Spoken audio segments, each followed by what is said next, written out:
mom and dad. Your mom and dad. Your mom and dad. Your mom and dad.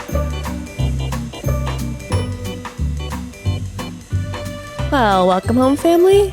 It's your mom and dad, and we are gathered here today before the sight of, I don't know, God, and of course all the rest of your beautiful faces, to ask the Love Island producers, what the hell is wrong with you? What the hell is wrong with you? I mean, my question is like, is this a greater plan that we just like how it's like God, people say that God has a greater plan for your life? Or is this the biggest just like misstep ever? And they're like sitting in the booth being like, panicking. Oh my God. Family, when I tell you, and I can say this with full confidence, whilst watching a reality TV show, and I have Evan to back me up on this, I've never cried. Never. Like I cried. Like it's reality TV. Why would we cry? I've gotten teary. I've gotten like emotional. Yes, there's definitely been like water in the eyes. I was like crying like when Olandria, dude. Oh my God. And you know what was crazy about it is the journey, that like 30 minutes up to the moment where they dumped Olandria from the villa. Yeah. We like knew, you felt it in your bones, and you're like, there's no way. Well, we start doing the calculations. You're doing the calculations. You're like, wait, if he goes with her and then her goes with him, then if they don't choose, then you're like, wait a second. But you're also like, that could leave Olandria. But you're also like, there's no way they are getting rid of the most fantastic, wonderful person in this villa. We are Olandria is my best friend. She just doesn't know it yet. Like, that's my best friend. Okay. Well, also, and you're going to send my best friend home. Also the most beloved. Like, it's not like, forget your opinions. Yeah. Right? The most beloved by clearly. I mean, Olandria is there for every single person in that villa. And on top of it, they go into Casa Amor. Nobody's specifically coupled up. Everyone's a little open, but you're going to take the person who's been in a solid couple the longest and punish them for being in a couple in Casa Amor. Well, that's what by removing them from the villa. That's where I couldn't. I'm like, is this just a strategic mess up? Is this a like flaw in the concept? But I'm having such a hard time understanding why you would reward the people that don't have connections and discipline the people that do. Because that's what that whole thing was. It was like, if you have a strong connection back at the house, of course you're not going to be rushing into a new couple. Of course. And they're saying, you better break up and get with a new person or else you're gone. I'm like, is that, you're forcing people to blow up what the whole show's about? It's very strange. I mean, and you know what? It goes off of the energy that Ace has been serving. Yeah. When Ace is like punishing people for actually making connections and being like, well, all of you were too serious about that person, too serious about this person. You haven't explored, so you gotta go. And I'm like, are you talking, Ace, about the fact that you will not commit? So basically people who are not committing are getting rewarded, and the people who are actually trying. I mean, listen, we're not at this point. We're not episode 2 or 3 anymore. Right. They have been here for like a month in this villa. Also, honestly, it almost feels like the concept was created by producers to break up Huda and Jeremiah, but that happened earlier than they expected. And now they're with this concept. You know what I mean? It's almost like they were like, okay, that seems like a toxic relationship. Yeah, seems like everyone wants them to break up. Let's kind of see if we can encourage the breakup by forcing Jeremiah to get into a new couple, blah, blah, blah. And then have Huda, and then have the whole thing. Maybe Huda goes home, and then it's like a whole thing. But to have them already be broken up and then do it to the people who everyone clearly wants to stay together because it seems like an amazing relationship. That was the weird misstep. These episodes literally broke my brain. Like, first we have the removal of Hannah, the removal of Jeremiah, which we're going to get into, which I'm like, what is happening? The removal of Jeremiah before Huda, my brain's exploding. And then we have my literal best friend in Queen Olandria. Yes. I'm physically sobbing as she's saying, don't worry, everyone, I'm going to go find my cowboy. I'll find him. I'm crying. Everyone's bawling. And what made it worse too is the fact that like, you're kind of wondering what's going on with Taylor. And then you're like, Taylor, are you about to screw Olandria over? So you're kind of like, you're watching Olandria be amazing and strong and then kind of going like, I'm going to get my cowboy. But what also really encourages the tears is the like, are you though? You know what I mean? Like he's not looking great. It's not looking He's not great. looking rock solid right now. And then honestly, mic drop of the century, Nick. Austin beat Nick. I mean, listen. The fact that Austin is still in this, the fact that Austin is still in this damn villa is literally, I can't even wrap my brain around it. And do I like Nick? No. Nick is all over the place. I got a lot to say about Nick in today's episodes too. Do I like Nick? No. But Nick is coupled up with Cierra. It's one of, again, the few people who's been consistent, and there's a lot of drama with Nick because you're always questioning, who is he gonna... Whether you like him or not, he's a star. It's good TV. Like he's big on the show. He's crushing big on the show. So he's you're a part going of every to remove scene. Two of the biggest players on this show. Really weird. It was almost like a new show. Like if they got rid of Jeremiah, who was another star. I'm not again, whether you like him or not, it's all about the fact that like he was a part of the biggest drama up until like these last couple episodes. He's gone. Hannah's starting to connect. Starting to pop. Again, not the biggest but again, more than a part of the people. essential. Then the other two biggest stars, hands down, are getting out. You're kind of going, this is crazy. I mean, they're just like eliminating their show in front of us. And then whiplash of the damn century. I'm soaked in tears. Your mouth was literally on the floor. I got up and walked out. Evan was panicking. We were mad. Like we were feeling like a deep rage. Yeah. And then all of a sudden, end of the episode, and it's Olandria pulling up in the car and be like, Nick, get in. And you're like, what's happening? Now, I wonder if this is not planned. I wonder if they're like, oh shit, we just lost two of our biggest stars. Get the G-Wagon, pull it up, and we'll just have her go get in, and we'll figure out how we're going to make this work later. So who knows if they're going to be having them watching from afar, seeing what, Cierra and Taylor are doing, maybe surprising and re-entering the villa. But if you get rid of Olandria and don't let this woman find love, I am going to lose my mind. I'm a little afraid that it's going to be worse now because they're going to do some sort of, they're going to put you in a different holding cell. Yes. You're going to have to watch Taylor as they inform him that Olandria's gone, be like, oh shoot, okay, new girl, have her be tortured by it. Then have this moment maybe where like Taylor can choose to bring her back, then doesn't, which like triples the hurt. That's what I'm afraid of. I don't think that they're going to tell Taylor that Olandria's gone. I think they're going to watch him make his own decision. But I'm saying Casa Amor's going to come to an end here. No, they're going to bring everyone together, and then she's sure. not going to walk in, and they're going to be like, what are we going to do? So, my sweet baby sister, my queen, she sent me a theory. Your actual sister, yes. Yes, okay, my sweet baby sister Janae sent me a theory. I thought you were going to talk about like someone on the show. I was like, okay. I refer to my baby sister, my best friend Olandria, my baby sister. Yeah, exactly. Amaya, that would be my baby sister. Your baby sister would be Amaya, yes. But my sister sent me a theory, which was the clip from when Ariana told everybody during the Casa Amor split that everyone will be returning to the villa. And she kept saying everyone in kind of an Easter eggy vibe. Interesting way. And I noted, and I don't know details, so I'm sorry if it's already been explained and there's good reason for this, but when I've seen clips from the Vial files of them interviewing Charlie, Jeremiah, who have left the villa, the background's the same. It's the same curtains. So maybe it's like, they're in the hotel before they leave, and that's been explained. Like they're just still in. Yeah, they haven't left yet, and it's been explained, like, they're going home, but they wanted to do a quick interview with the Vial files. But my sister's theory is that when Ariana says everyone is returning, that we're talking about there's going to be a moment where Jeremiah, Bella, Charlie, Hannah, Olandria, Nick all come back. I'm shocked that they're allowing them to do interviews before the show's even over. I know, but that's kind of the beauty of like a Love Island or Netflix shows that allow for actual tea to be spilled versus The Bachelor that like is, has people in a chokehold and they can't say anything, and that's not a good call. But it also makes it really sell like, oh, they're gone. I know. So that if they go back on, it's like a big surprise because So it makes it, that's a theory. And if that's the case, I'll live.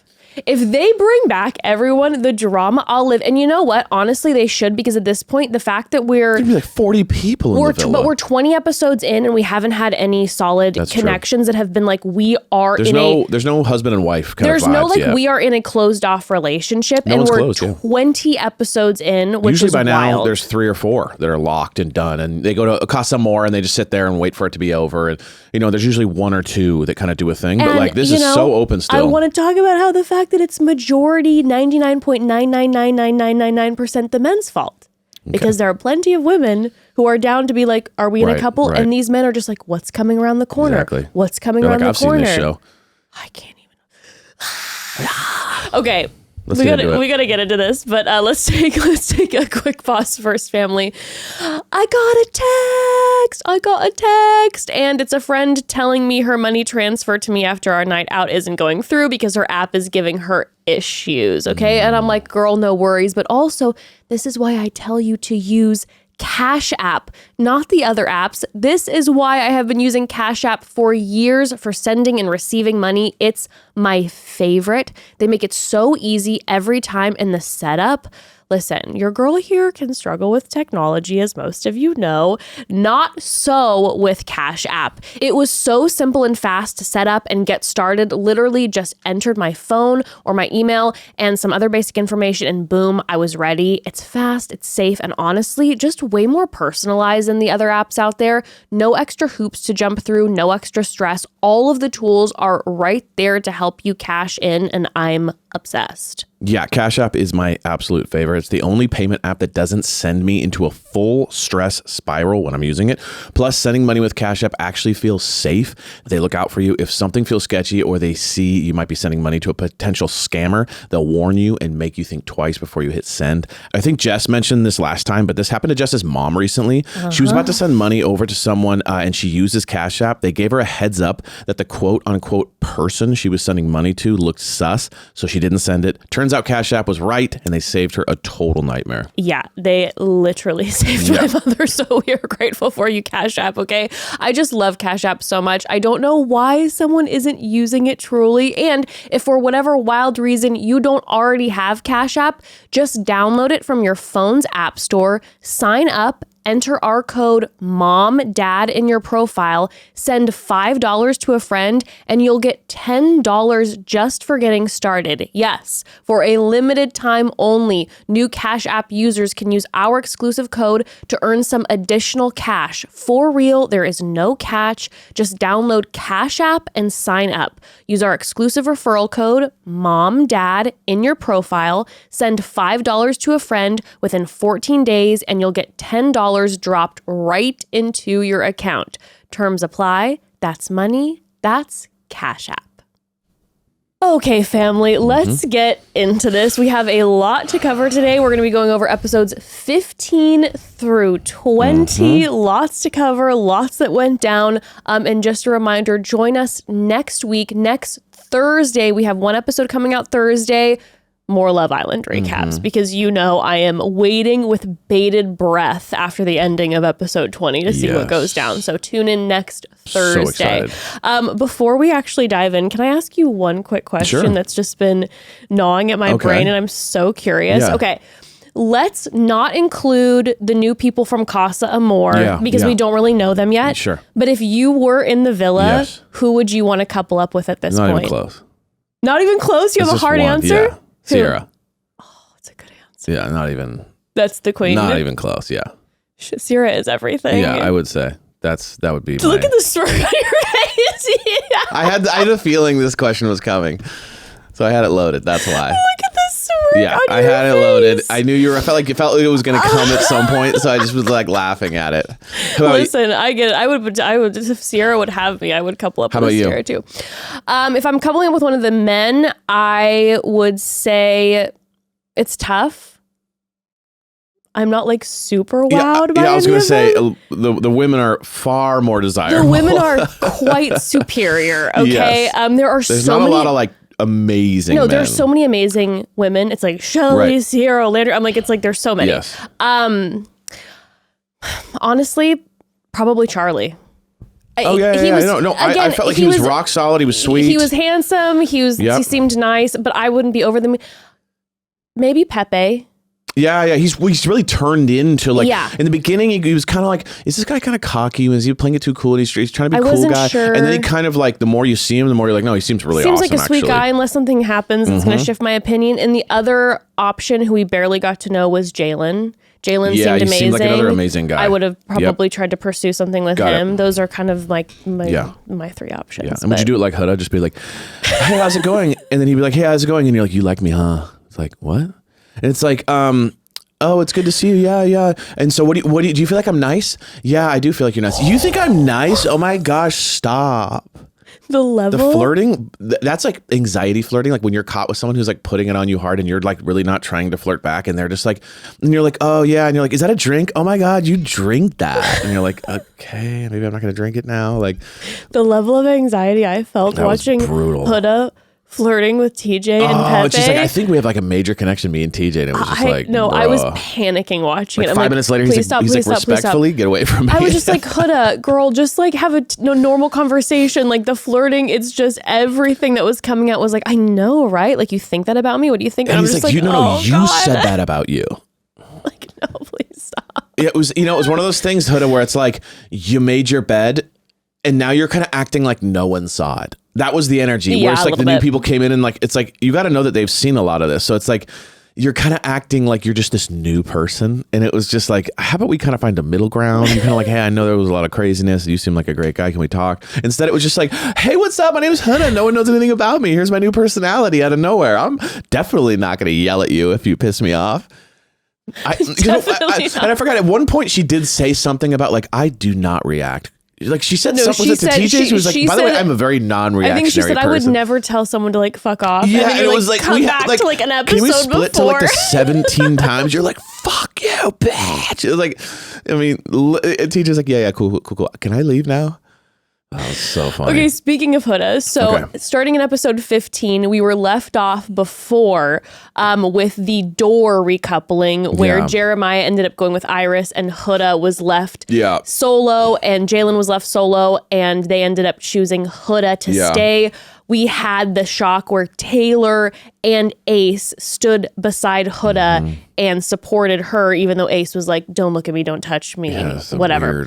So that's how the episode ended. So we start episode 15 where Huda is like, Taylor, thank you so much for your graciousness. It's because you and I are we're best friends. It's because we're so close, right? And Taylor's like, yeah, for sure. I think that you deserve love. In the back of his head, he's like, I was just trying to get rid of Jalen. He's like, yeah, I don't know. Simply just trying to get rid of the competition. That was really funny. And then we have Ace telling Shelly that the reason he stood by Huda was because he didn't feel like Jalen was making enough of a pursuit trying to explore. That was weird. And I'm like, Ace, if you say one more time that someone is not exploring. Yeah, it's like he's like the godfather of the villain. He's like deciding everyone's fate depending on like how much he feels they're enjoying the experience. Where like low key, you could say Ace has been the least proactive person on the entire thing.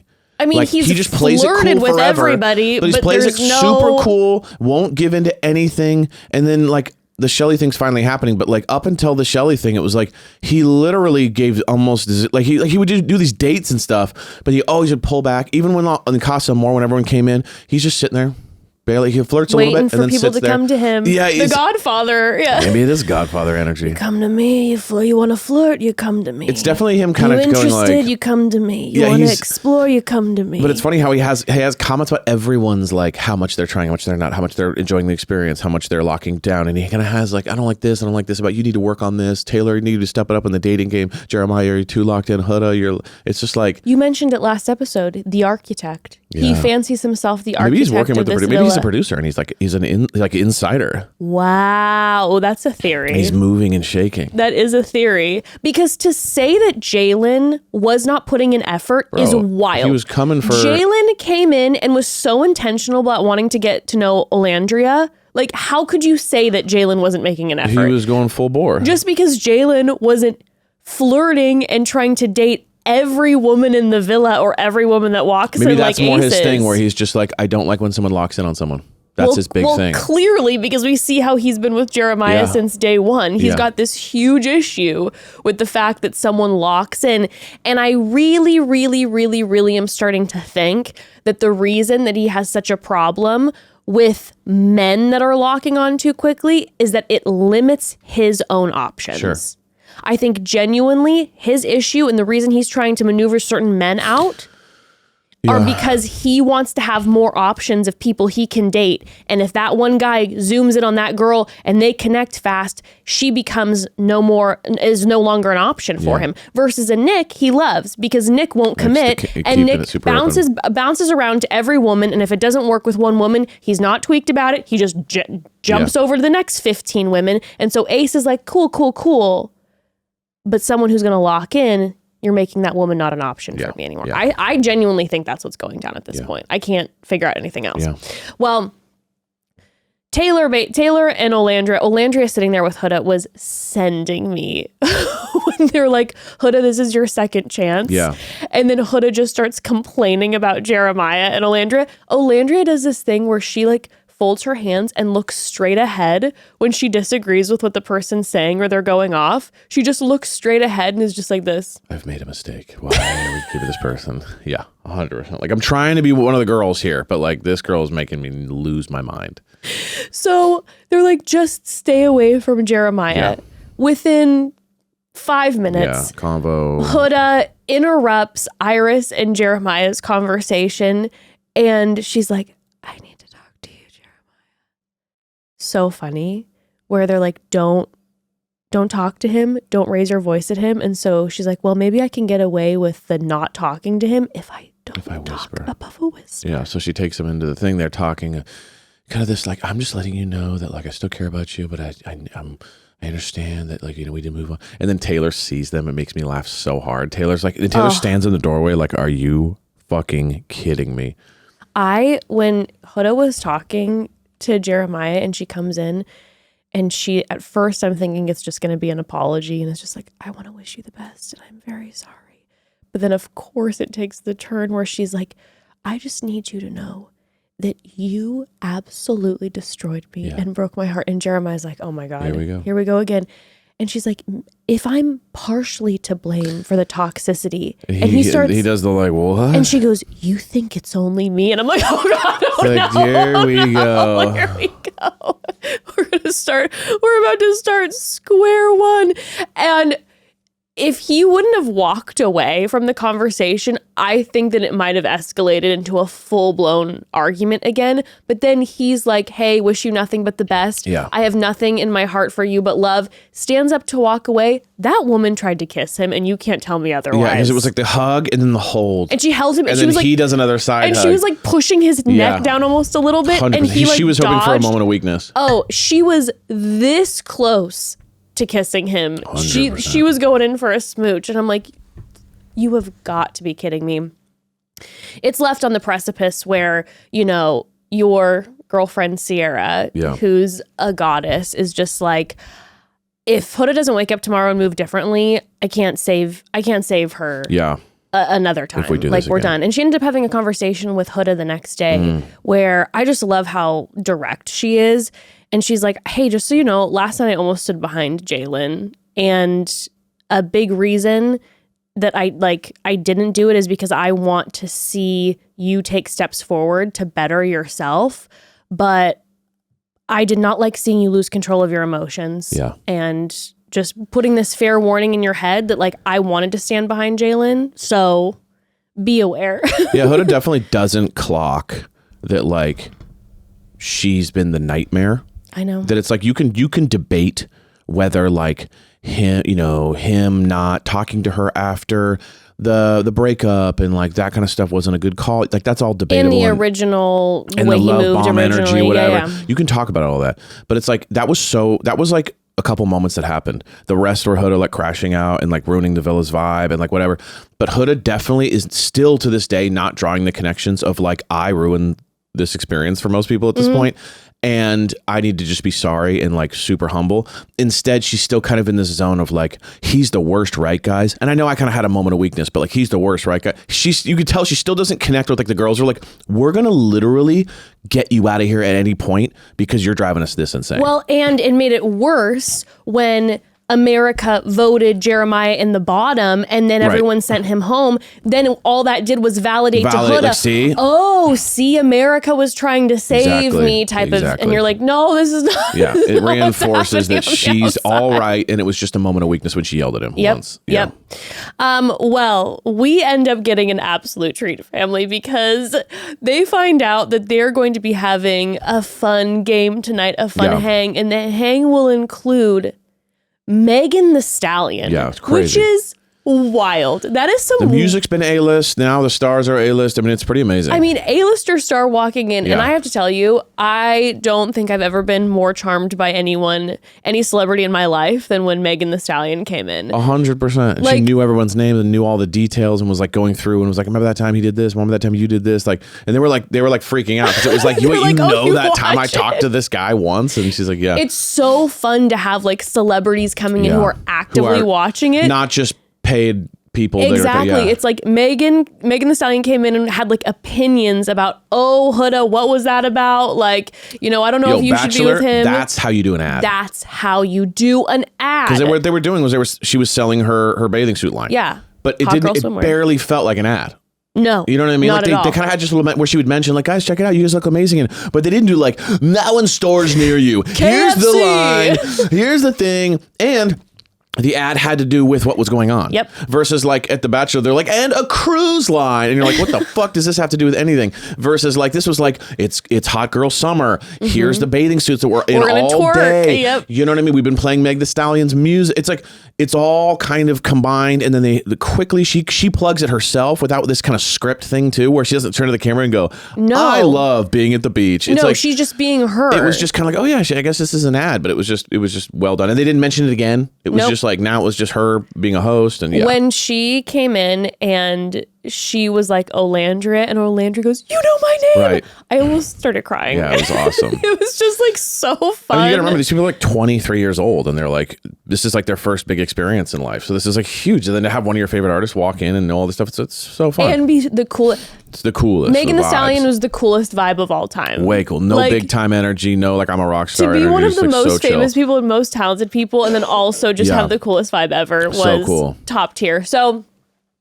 also the men's reaction of course. To her was killing me. Ace is like doing push-ups. They're all falling over because my God, what a beautiful human being. Crazy. But they end up doing a competition where they go from twerking to limboing. Yeah. The loosest rules of limbo. I didn't know limbo. I didn't know you could just seen. walk under it. I thought the whole can't. concept was like you had to be backbending. You can't be touching the ground. Yeah, you can't roll. You just like I would just lay on the ground. Then, there was a moment where Iris literally bent down and went under and still knocked it over. And I'm like, not the most athletic of the group for sure. What's going on here? She cheated the hardest and lost. I was like a little confused there. But then the twerking moments, I mean, my gosh, there were some top tier. Yeah, it was very fun. Top tier twerking moments.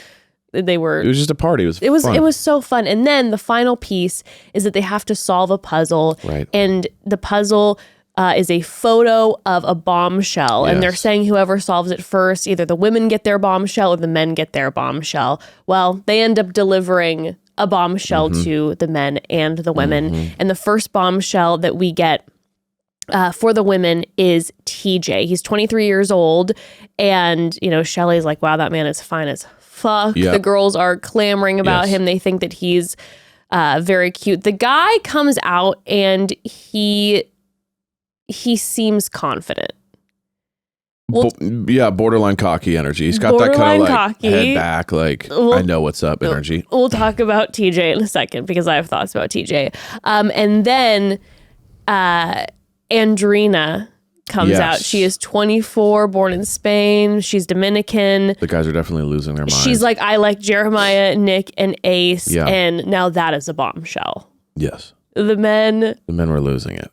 Ace is out of control. I love Ace. Ace is like, he does the jaw on the floor energy a lot. Like every time someone new walks in, he goes like, oh, it's he very like falls funny. over. It's very funny. But the disrespect of Ace, I have no words. No, he's definitely. It's like you finally end up going for Shelly. Yeah. You do the whole cat and mouse for weeks at this point. Yes. Will they, won't they? You finally go for Shelly. You're kissing her now in public. You're kissing her while you're in bed. Good night, the whole thing.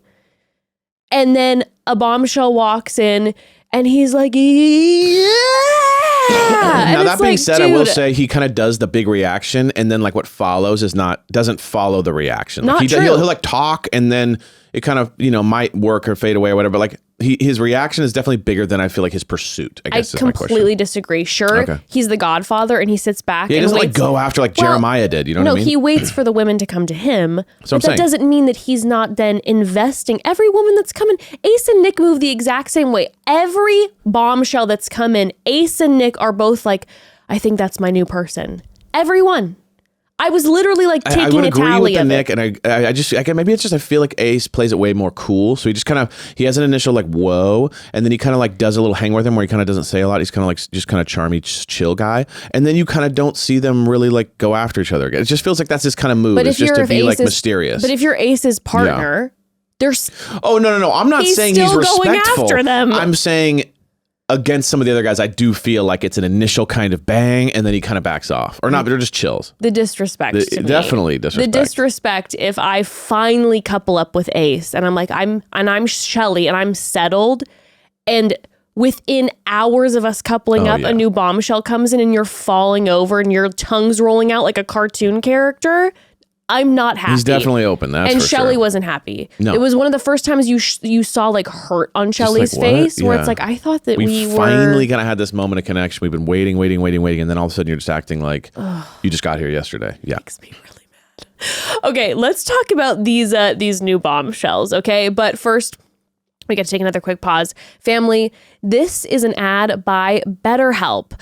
We're watching a lot of men on this show where I'm like, there's a lot of inner work and growth that needs to happen before we're getting involved with a partner, guys. Okay, we got to self-examine, dig deep, what's going on. But unfortunately, for so long, there's been a huge stigma around men's mental health and the wildly false claim that needing help is weak. So it's no wonder that 6 million men in the US suffer from depression every year, and it's often undiagnosed. Listen, it's okay to struggle. Real strength comes from opening up about what you're carrying and doing something about it so you can be at your best for yourself and everyone in your life. If you're feeling the weight of the world, talk to someone, anyone, a friend, a loved one, a therapist. And if you're interested in online therapy, give BetterHelp a try. Yeah, I have hugely benefited from therapy personally. I didn't realize how much I was stuffing down and not processing through. With therapy, I was able to unearth those things, figure out the why behind them, learn better coping skills and boundaries, and in turn, it helped me in my daily life with being a husband, a dad, a son, a friend, and a coworker. And it's truly helped me learn how to love myself more and helped me learn that often I need help, and that's not a weakness, that's a strength. With over 35,000 therapists, BetterHelp is the world's largest online therapy platform, having served over 5 million people globally, and it works. With an App Store rating of 4.9 out of 5 based on over 1.7 million client reviews. Also, it's super convenient too. You can join a session with a therapist at the click of a button, helping you fit therapy into your busy life, plus switch therapists at any time. As the largest online therapy provider in the world, BetterHelp can provide access to mental health professionals with a diverse variety of expertise. Talk it out with BetterHelp. Our listeners get 10% off their first month at betterhelp.com/momdad. That's betterhelp.com/momdad. betterhelp.com/momdad. Okay, so let's talk these bombshells that come in. First, let's talk about TJ. Yeah. So TJ comes in and he right away is like clearly interested in Iris or Cierra. TJ's an interesting character to me because at first I was like, you know what? Yeah. the cocky confidence I wasn't maybe vibing with, but then conversationally, I'm like, oh, he seems like a nice enough guy. Seems like he has decent chat. Nothing like overly exciting, but nice enough. As time moves forward, I like him less and less and less and less. Yeah, because he started off good convos, kind of, but then he would say stuff like, Huda would be like, "How you feeling?" He's like a rock star. What is he like? I'm the like the king of the world. And I was like, that was kind of weird. Just because like you're having a lot of conversations. Well, and he got then made out within the game by every woman, and it like boosted his ego. And then later on, you know, when he's like, you know, when the new bombshells come in and he's like rating them all like 4, 3, 2, 5. You know what I mean? Like it was very just kind of like, and then it was something like when he didn't get picked during the bombshells too. He's like, shit, I just got here. You know what I mean? So it's definitely like it's giving I'm here to be famous like more than the others. It's also giving to me, you know. If I treat a girl bad, she loves me. Yes. That has that energy. Yeah, it was giving to me like maybe he came in, he's trying to be confident and then had a moment of like actually being him. Yeah. And then his ego got stroked by all the kissing and what's the beef. And then he got this like big ego. Yeah. Then by the time the bombshells came and he was kissing where he's rating these kisses I'm gonna have my terribly. choice to do whatever I want. Yes. He was giving me the energy that this man all of a sudden got up on his high horse and was like, all these women are obsessed. I'm the one who's going to choose the woman and they can all kind of fall at my feet energy. And it also kind of reinforced Pepe being a cool guy because like him just rating all the kisses 10. Listen, I'm not saying it's like pandering or whatever, but it's more like, oh, that was amazing. Or like, you know what I'm saying? It's like not having this like, not actually rating. Like no one needs to actually hear the actual rating. You know what I mean? Like the act, like TJ's like actually being like, well, actually, technically, in Spain, I had a better kiss. So like for me, it's like, dude, just stop. Just stop. Genuinely, no just one cares. stop. Like these girls don't need you to like actually crush them. It's like just leave it. Just leave it.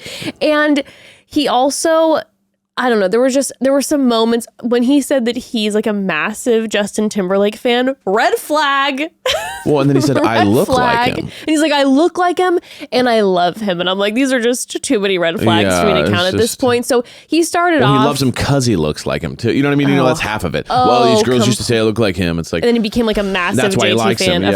Of course. And so it just started to unravel for me. And I was like, and I want better. Obviously, he locked on with Iris. He's flirting with Cierra. He's bringing Cierra tea in the morning, which Nick is like tweaked about. He's like super possessive. And he keeps throwing the tea away. And by the way, it's not a joking look on his face. He's not happy. And I'm like, Nick, you are the last person who should be annoyed with someone chatting it up with your girl right now. Because you were Mr. Open. Because you refuse to call her your girl. So thought you were Mr. Open. All's fair. I know. You're What's up with that Mr. Open vibes? Come on, my guy. What's going on? Looks like there's some work that needs to be done internally.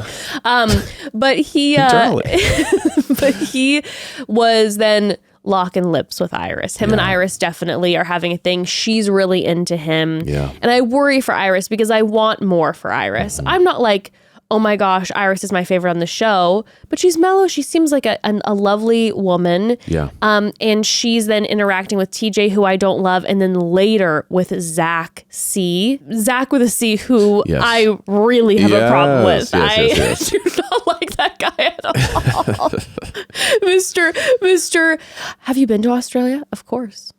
That guy gives me the worst vibes. Oh, he gives me terrible He's just like, vibes. I am the shit because Look at I'm me. a pastor at your local sexy church.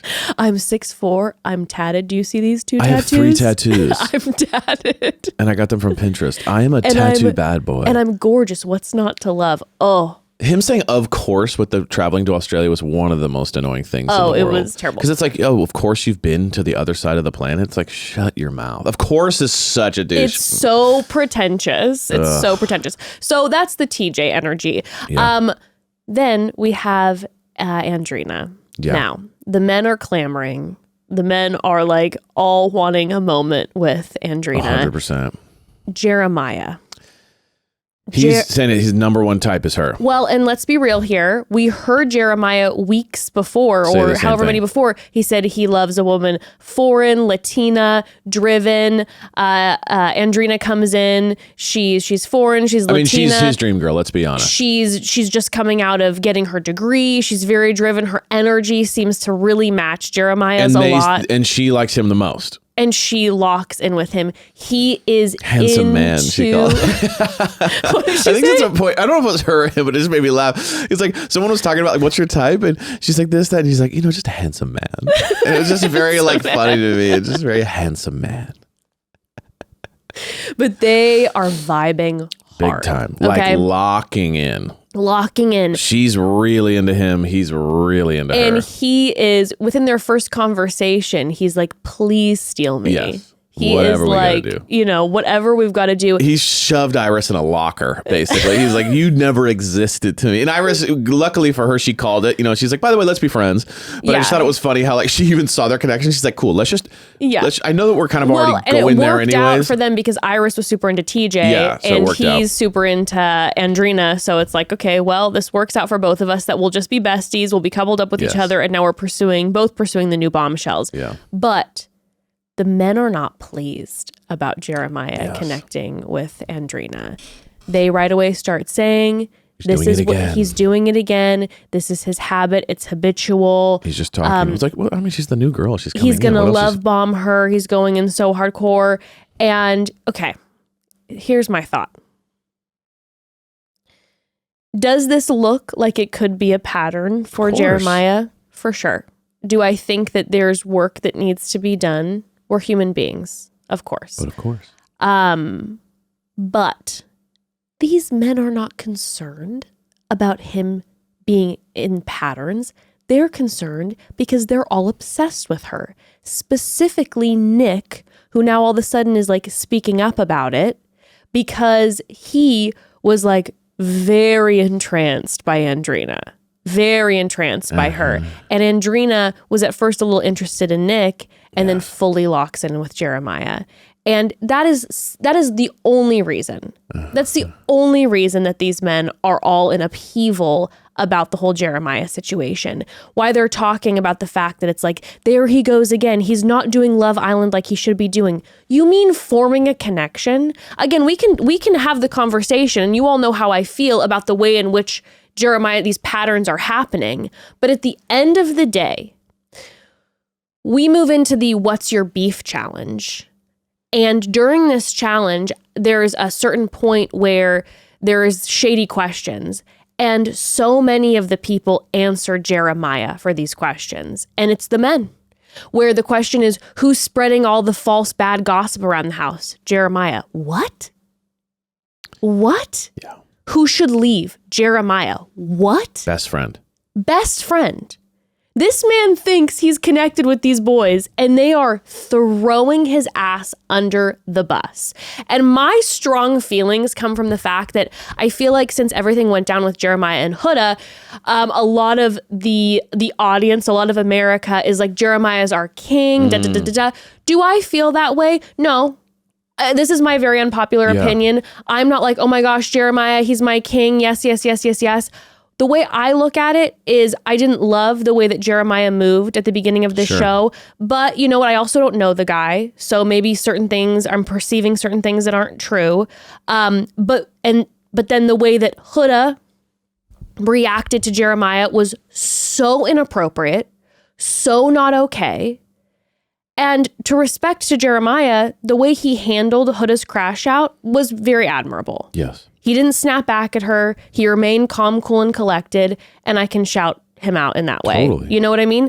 But I'm not walking away from watching their kind of toxic dynamic and being like, because Huda's behavior was so inappropriate, that I'm not like, oh my gosh, Jeremiah's the king of the villa. I'm obsessed. I still have my thoughts and feelings. Again, I don't know the guy, but I still have my thoughts and feelings. But to treat the situation like Jeremiah needs to be the one to leave after everything. Jeremiah's the one spreading the gossip. Jeremiah's the problem. Jeremiah is the one and standing by Huda to keep her in the villa is wild behavior. Which just goes to show that it's completely self-focused. It's completely because they want to not have Andreina locked down. They want to be able to have her as an option in the villa. Yeah. Yeah, I think it's he's not playing by their rules, and it drives them nuts. It's a little bit like, I don't know, like, okay, so he's been talking to her for a day, and now you want him out of here? Yeah. It's like, it was very weird. I felt for him when he got let go. Yeah, me too. That betrayal is wild. The confusion, though, more than anything, the confusion. Mm-hmm. The like, Huda being let go by the girls, it's kind of like, well, I get it. You know, she'd have to be like, I get it. That was kind of a nightmare. I did kind of wreck the vibe. So I kind of understand. I couldn't get up. But it's like him. It's like the guy's talked to him multiple times and he left her. Yeah, they broke up, obviously, but it's like, and then it's like, it's just really strange how Jeremiah it's like. did what they wanted him to do. Exactly. And maybe that's the problem. He started giving into them and then they didn't. It's I don't know. It was weird to me. The whole thing was, the Jeremiah thing still is a mystery to me, where I'm like, what did you guys want?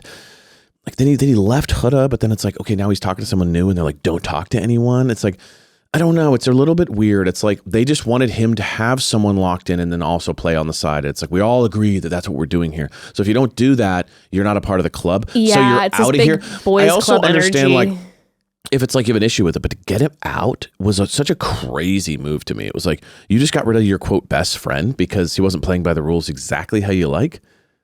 It's just super strange. Yeah, I still to this day I'm like, I totally like would sympathize if he was like, fuck you guys. Oh, 100%. Because it's like, you got me out of here. It's one thing to have more conversations, another to be like, I'm gone. And I will say, in Jeremiah's defense, at the very beginning of him and Huda's dynamic, I felt like it was unhealthy the way in which it was like, you're my whole entire world. This big outpouring within the first day. But I will say with Andreina, even though in their conversations, they were immediately macking and like, all over each other, he did communicate within like the first few minutes that he's looking for a best friend and he wants to develop a friendship relationship. But the guys just did they start macking? Yes. But I felt like there was growth on that end where it's like, hey, I'm going to communicate first and foremost that I am looking for a friend first and connect in that way. So there was growth there. It's very strange. And all the men and everyone's just pointing a finger and it's like, there he goes again. And I'm like, don't you guys realize that like if Jeremiah's out and about, he could just steal all your options. So like let him lock down with someone, then you don't have to worry about him. I just still don't get it. It's like he literally any girl, the two girls he wanted, he got. Yes. So it's kind of like, you guys, I don't know if you want him out and about. No, you don't. Let him lock in with someone so that you can play the field. Completely. Very strange to me. And I don't know. It's like, we're going to focus, you guys, we're going to focus your irritated energy just on him. And we're not going to have the conversation about the fact that Huda did follow up in a conversation with Jeremiah, even though you guys said, please don't talk to him. We're going to talk about the fact that Huda betrayed her friend Hannah and started flirting with Pepe, blatantly knowing, and then pretended like she doesn't know the rules of how flirting works. But and I also don't know the rules of the game when she made out with him, when she just watched the game play out 7 times. Like she watched how the game worked 7 times in a row, and then she picked it. And then afterwards she goes, "It's so crazy." And then pulls him later. It's like, but we're gonna point the finger at Jeremiah. It's like this is where I get frustrated because it's like I said, I'm not one of the audience members who's like, Jeremiah has done no wrong. Oh my gosh, put him on a pedestal. I'm like, no. I think there needs to be accountability for certain things, but then what Huda did was, like I said, is so over the top, so not okay, so inappropriate.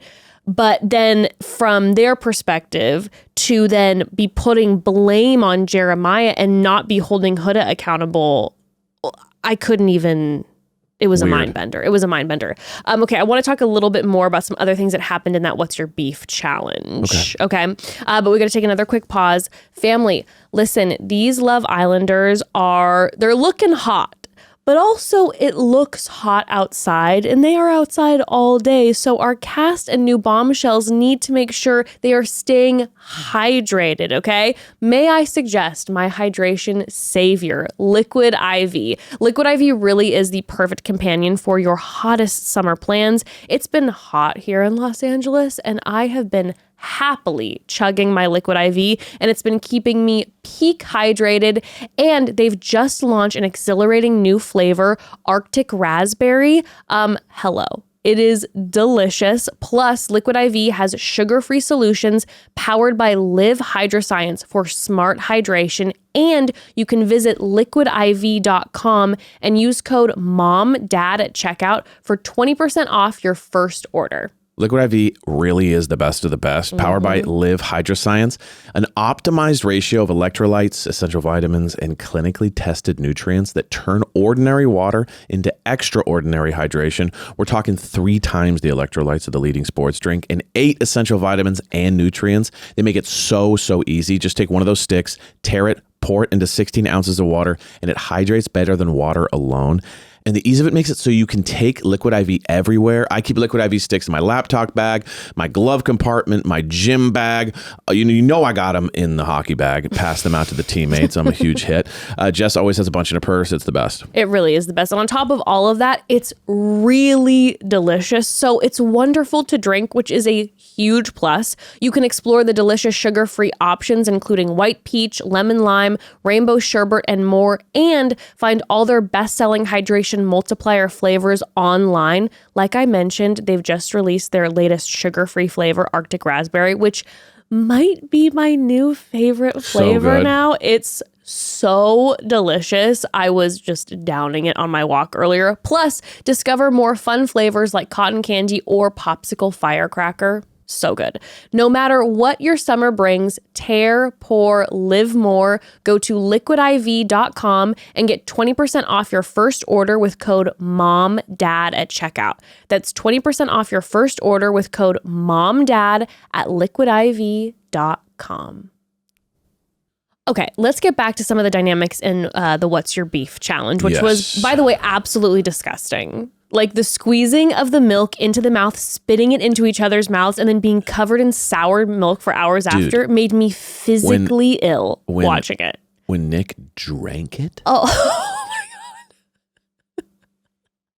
That was wild. Like, bro, how long's that milk been in there, dude? Like, I was thinking, it could be hours because they're filming stuff. They made the reset stuff, and it's like the milk could have been in there for hours. Also, in the heat. It's hot milk. Hot milk. Oh, vomitous. Oh, it makes me so sick. But as they're spitting into each other's mouths with the milk. Coconut milk, where it's like, you know what I mean? It's like, at least it's just kind of like, oh, okay. But real milk drying on you is just, I know everyone was talking about how much they stunk. Oh my gosh, so gross. So gross. But some of the dynamics that were going down in this. Number one, like we were saying before, Huda and Pepe. Yeah. So as Huda is now single, she starts to flirt with TJ, which, hey, open game. That's all good. He's not interested, but she's flirting with him. She also decides to start flirting with Pepe, which is wild a huge move of all the people. Huge problem because Hannah has been there for Huda. For everything. Okay? She's the only one that put up with the conversations after she burned it out. And we heard in some clips too that like there was a lot that we missed where Hannah was like really there for her the entire time. And then also spilling about some really personal stuff that she wanted to talk to Pepe about. And they were like commiserating. So it was like even worse. And so the fact that Huda, without a conversation, started flirting with Pepe. Now, did Hannah jump from Charlie to Pepe? Yes. Is Pepe fair game for her to flirt with? I believe so. Yes. I mean, I probably wouldn't do that to one of my girls, but is it fair game? Sure. But you have to pull Hannah before and be like, hey, I'm kind of feeling like I don't know what to do here. You have to communicate. Is it okay if I just talk to him? And that's why Olandria was like, you haven't talked to Hannah yet? It was crazy. And then Pepe also isn't interested either. Just a side note. He's not interested. But during the What's Your Beef challenge, Huda, because she's single, got to choose who she does it with. She chose Pepe. So at certain points, she is straddling him, essentially dry humping him, making out with him like crazy. And then later after the game is saying, like you mentioned, I didn't remember that at the end you kissed the person. And also what she kept saying that was blowing my mind was she was like, everybody, I don't know how Love Island works. I've been in a couple the whole time. I didn't know that I have to go talk to Hannah. I don't know how to flirt. And I'm like, Huda, yeah, it was bad. Stop with the excuses. That's where I'm like, my blood boils, where it's like, enough with the excuses. What you did wasn't cool. You should have talked to Hannah first. Her and Hannah do end up having a conversation where she's like, hey, I'm really sorry. But again, we got the excuses where Huda's saying, I'm new to this because I was in a couple the whole time. I didn't realize how all of this works. Like, Huda, you're smart. You're a very smart woman. I understand if you're kind of dumb and like we've seen you be dumb the whole time and it's like, oh, I don't know what's going on. I get it. You're way, on it. Yeah, way on it. So stop with this bullshit. Yeah. And then the fact that you're talking to, Landry, and you're like, I haven't talked to her yet. You knew, though. You fucked up the whole time. You knew. So Hannah, even though Hannah was like, I understand, you could tell Hannah put up a wall immediately. It was like, oh, I can't trust you. And was like, no. And what I appreciated about Pepe is that Pepe was communicating with Hannah. Yeah. And telling her, like, I'm not okay with it either. I'm really sorry. And you saw Pepe really stand by that. And he wasn't flirting with Huda and then saying something different to Hannah. He was being straightforward with the whole thing, which, in this villa, we appreciate. Absolutely. We appreciate. So that drama's going on. Also with What's Your Beef, Cierra and Nick, the night before, end up having sex. Mm-hmm. Now, Ace gives Nick his opinion, which again, Ace, just the man who makes all the mistakes in his personal relationships, but can give good advice on occasion. And he right away looks at Nick and he's like, this is going to change everything. Yeah. Like, you just had sex with this person and now you're not fully committing to them. So this is going to be an issue. Well, what Nick does is that Nick takes it upon himself to, after having sex with Cierra, immediately go into the What's Your Beef game and not just make out with numerous of the other women, puts on a show like no other. Licking necks. He is licking Iris top to bottom like a lollipop. Yeah, do that to someone who's like locked in. You know what I mean? Do that as don't do it. Don't obviously, do but it. I'm saying like, or do it to someone where it's like a funny joke where you're like, clearly we're not into each other, but there's kind of this like, we're putting on a show for everyone. If you're going to do the show thing, if you're a attention person and you're whatever, but to do it to like the kind of low key single girl who you were talking to, and you know you're what interested I mean? in. Do it to Shelly where it's like, we don't have a connection and it's fun and you're just kind of putting on a show if you're going to be sketchy, but to do it to the one that might be an option, that was like, you're literally hours away from the first time you got the most intimate. Like, and what Cierra knows too is during the What's Your Beef challenge, when you bob for an apple, the person who is your next choice after the person you're coupled up with is the person you're bobbing for. And the two people that Nick bobbed for, he ended up getting Iris and Andreina. So we know that Iris and Andreina are the two other women he's interested in. And so he licks one of them top to bottom while Sierra's watching all this. And then with Andreina, he is grabbing her ass like nobody's business. He's one of the big ass grabbers of the villa. I mean, even when the new Bombshells come Amor? in and he's grabbing butts every time. It's like he's checking. Okay, lips, butt. Those are my two favorite things, so I gotta make sure that those are locked in. You guys, I have a huge problem with this. It does feel pretty like, what, dude? Like, you can just do that? Well, you can't. And by the way, your mom is here to tell you, like, this is not talked about in Love Island. It's not okay. Yeah, that's wild. There's no consent that's happening in this. We're kissing. We're having a consensual kiss, but I did not allow in this first kiss that you and I are having for you to be just grabbing my ass. Yeah, my bare ass. He did it like every time too. It's like him and Austin. It's like this is not okay. Can we just easy on the hands? This is not okay. All right. But Cierra is then distraught. Like rattled. Cierra is distraught and she ends up having a conversation with him. Yeah. And in the conversation, she's like, this is feeling unnatural for me because I do like you and I do get that we're exploring, but at the same time, I want there to be a potential for something more. And if you and I ended up being separated and weren't a couple, I would have a problem with that. And you don't have a problem with that. Yes. So that's where we're missing each other. They kind of went back and forth throughout these episodes where she then turned when they were sleeping and he was like, telling Ace like she was ignoring me and I didn't get my back scratchies or whatever at nighttime. And well, there was two conversations. The first one was him kind of saying like, yo, you need to chill. We're pretty open. Yeah. And then she's like, shit, okay, I need to like guard my heart, basically. Heart guardian, because I was kind of under the assumption that maybe that was kind of a move towards us locking down more. Mm-hmm. Not saying we're totally locked, but like I felt like that. And he's kind of going, no. Yeah. And then they have a second conversation where he's like, no, I wasn't saying that. I mean, kind of somewhere in the middle, but I do miss my scratchies and I do miss you. And that was enough because she's like in a vulnerable position to kind of get like lulled back into like, we're good.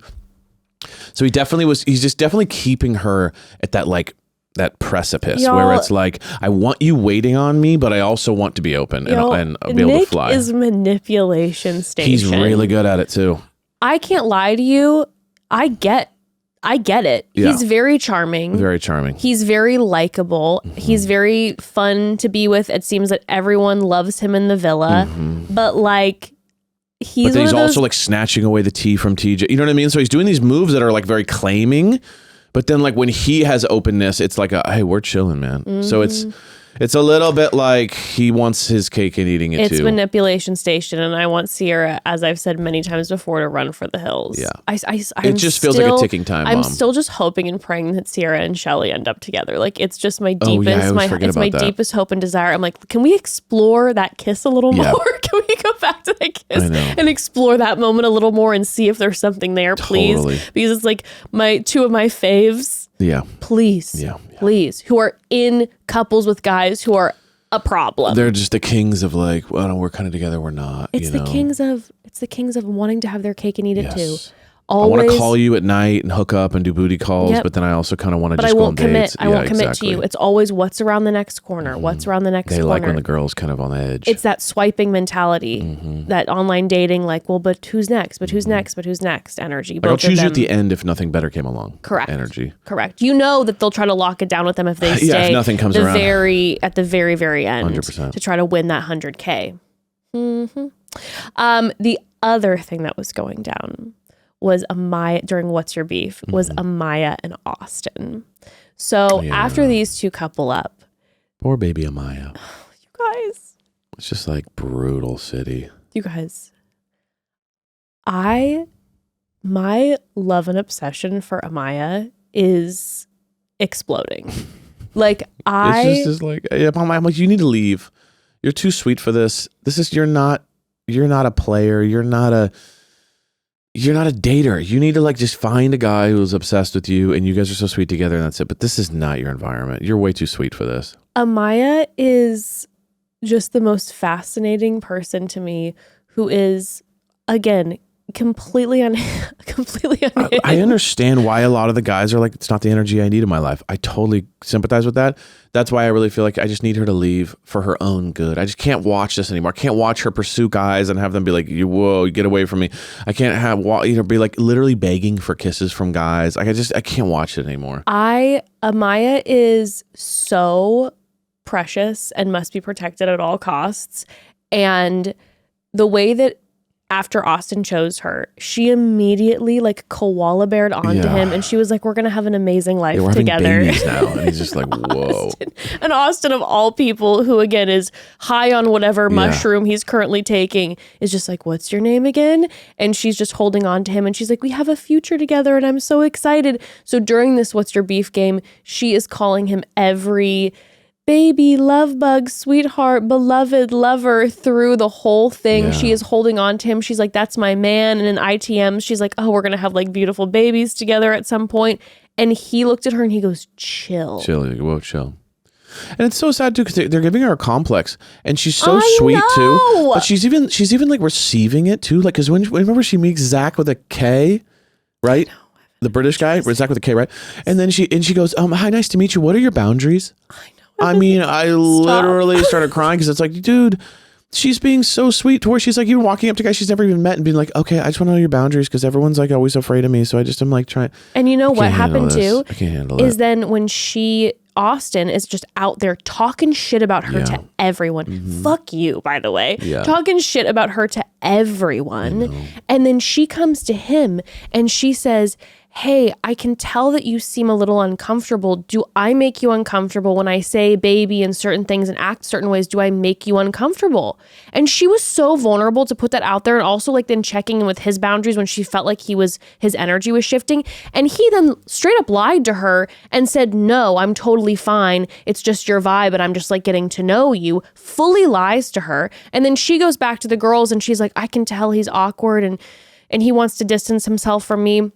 And she handles it like a champ. That woman has had a growth curve on this show. If anything, Amaya can walk away and be like, you just watched a major story of growth with that woman because, you know, we had quite an explosive reaction with the Ace situation, which I get, like we talked about, because the way Ace treated her was terrible. Again, I just don't think she's made for this But now she's walking away from this situation, doesn't react at all, is self-reflective, feeling sad, doing all these things, checking in with Austin. And then, you know what? Letting him go. Yeah. And then we go later on into the episode. We'll talk about when the bombshells come in and there's just rejection after rejection after rejection. I can't handle it anymore. Our little Amaya papaya, She's as so Ariana says, sweet. I can't handle it. And I saw a clip from her that wasn't shown on the show where she's getting ready, doing her makeup, singing a song that she's making up. You'll die. It's the cutest thing. She's literally making up a song as she's doing her makeup about like loving She's so herself. encouraging to everyone too. She's like, girl, you're amazing. You look incredible. Your body's amazing. You're the sweetest person in the world. You know, she's just the best. I will tell you this. I am feeling a little sick over being worried that the audience is going to come for her because of the Elandria thing. because which I understand the fact that it's like it's so devastating that Elandria left. And yes, do I think that Amaya should have mentioned something to Elandria before she pulled Zach K? I think that would have been the right move. But at the same time, I really genuinely don't think these Islanders understood that when they said someone was going to be single and vulnerable, that there was going to be an elimination. Yeah. And also, I hate to say it, but it's like, wait, okay, so Elandria, like, or so Amaya, like, isn't supposed to like talk to anyone and just like sacrifice her whole experience so that you know, Elandria can stay. I'm not saying that's the right move either. You know what I mean? No, it's no, like but what I'm saying is I think like, she needed to say something to her before. But they weren't like, I guess they were technically coupled, but it's like they weren't, I don't know. Yeah, I guess it just feels so of the early looming, on. but I'm saying because of the looming, Yeah. someone will be single and vulnerable. But what I'm saying is I genuinely believe that the Love Island cast did not understand or think that someone until right up till the very But end. even Elandria said, like, after Amaya came to her after they talked. Yeah. And she's like, by the way, I talked to him and we shared a kiss, just so you know. Elandria even said, you didn't even need to do that. Yeah, and she really appreciated it. So that just shows but I'm you just know saying, what I mean? Yeah. like just to Yeah, defend. to perfectly but play I'm it. saying to defend Amaya in the situation. Yeah. I don't think the Love Island cast understood that Yeah. someone would get eliminated because why would they? Right. Because it's It crazy doesn't that make they any were. sense. It's crazy that they were eliminating people in Casa Amor. Wait, you didn't ditch your person? It's never happened before. So the idea of you're going to be single and vulnerable is like, oh, that might be a little nerve wracking and a bummer, Yeah. but then you're probably going to get back together with Taylor when we all join together. Exactly. I don't think they thought that someone was going to be eliminated until the final hour. Right. And so then I feel nervous that the audience might take that out on Amaya. Sure. And that makes me feel sad because Amaya is like literally just being such a sweetheart. And just remember, don't take it out on Amaya. If you're going to get mad, take it out on the Love Island producers. Right. Okay. The producers are the demons who are creating the scenario that they're torturing these people with. Okay. 100%. So just take it out on them, not on Amaya. Okay. Just wanted to put that out there.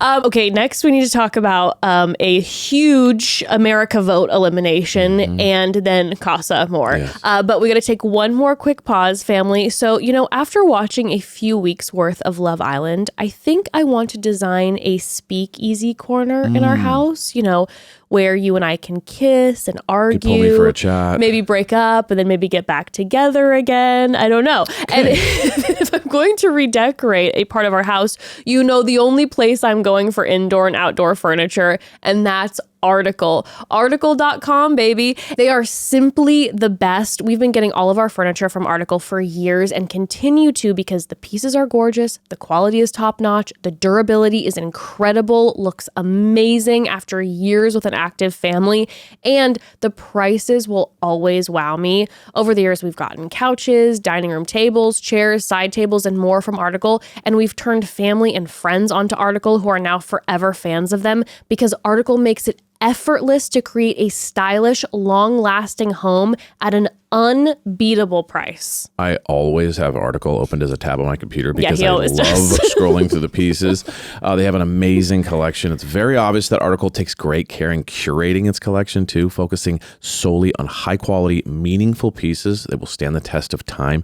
There's no filler. Every item is chosen for its craftsmanship, design, and lasting value too. And they have this thoughtful design approach where they make their pieces to stand alone beautifully or pair seamlessly with other pieces, which makes it incredibly easy to mix and match. It really helped us create a space that feels cohesive and stylish, and us too. Yeah.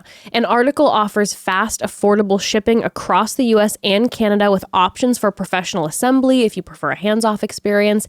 And if you have a question or need help with your design choices, Article's customer care team is available 7 days a week, offering knowledgeable support and even free interior design services to help you get your home just right. Their customer care team is unparalleled. Also, they offer a 30-day satisfaction guarantee.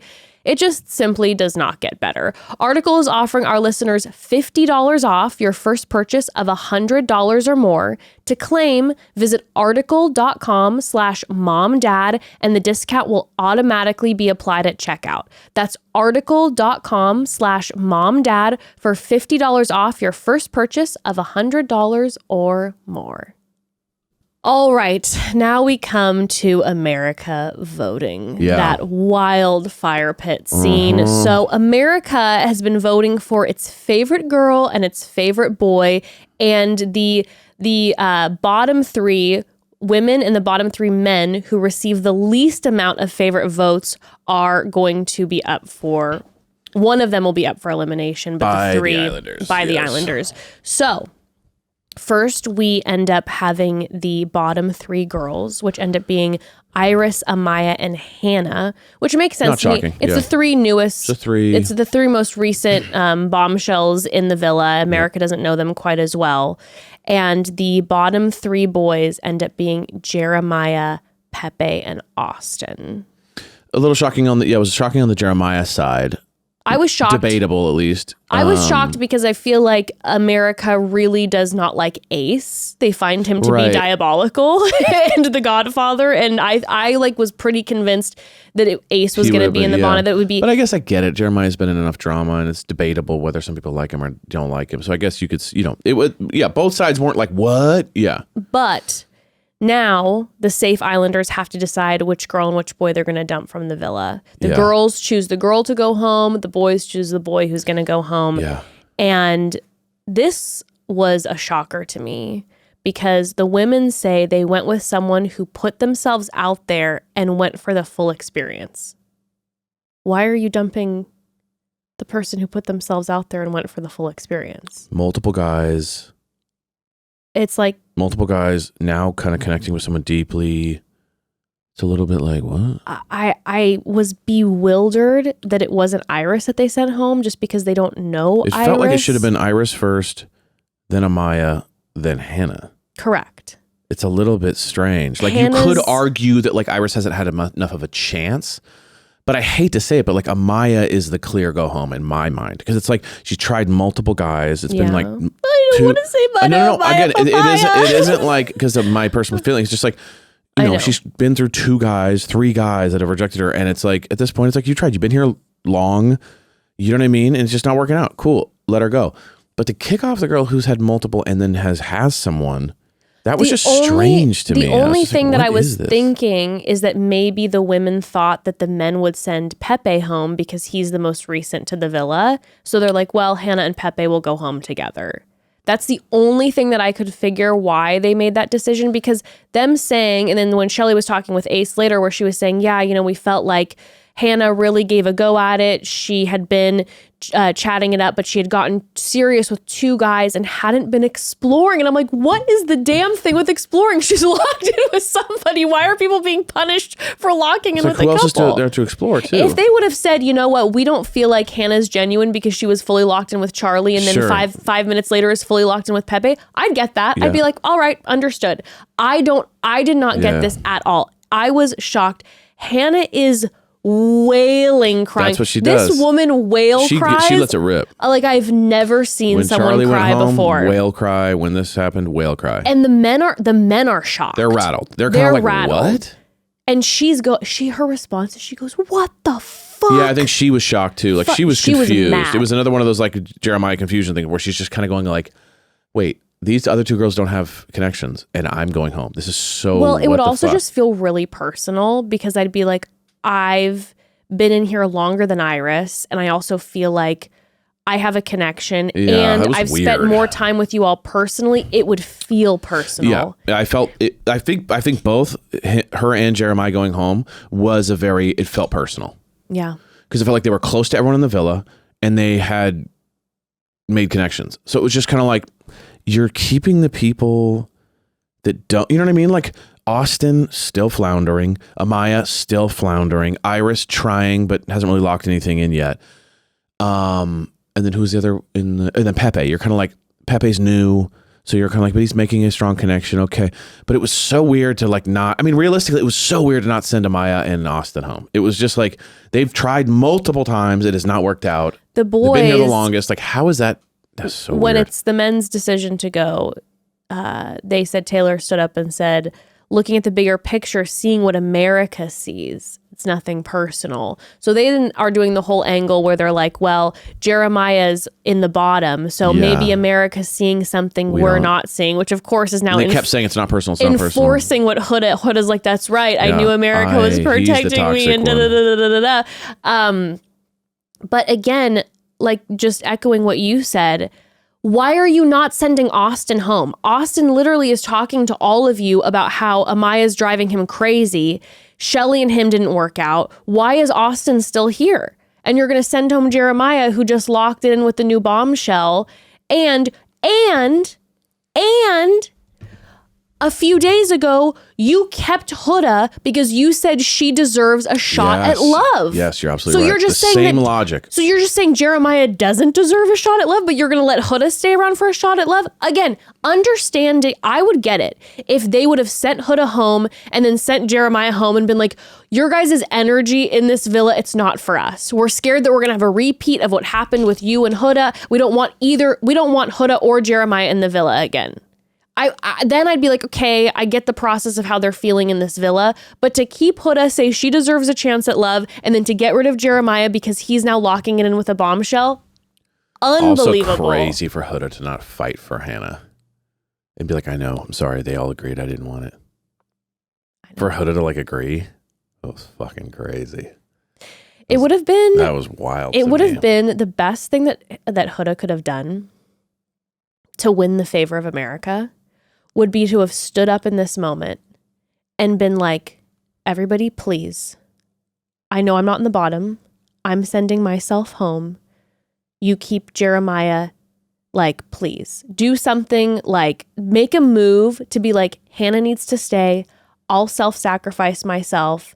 And please don't send Jeremiah home. Let him have a chance. Do it. Send another boy home. Blown away Huda wasn't on the bottom. I mean, how is that possible? I don't know. America was not happy with Huda. That's what I'm saying.